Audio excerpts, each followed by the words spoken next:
నమస్తే అండి. Welcome to అన్నా కుసుమ కిచెన్. ఈరోజు మన కిచెన్లో చేయబోయే రెసిపీ అండి, మిగిలిన ఇడ్లీతో ఉప్మా చూపిస్తారండి.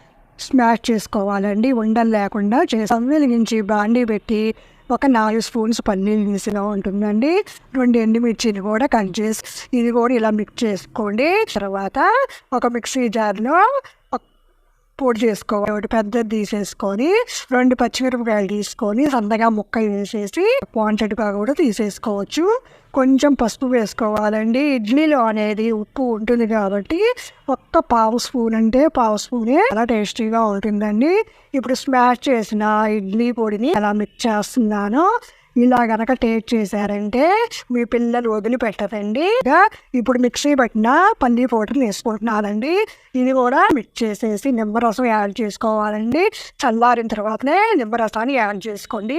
అంతేనండి. ఇప్పుడు డిష్ అవుట్ చేసుకోవటమేనండి.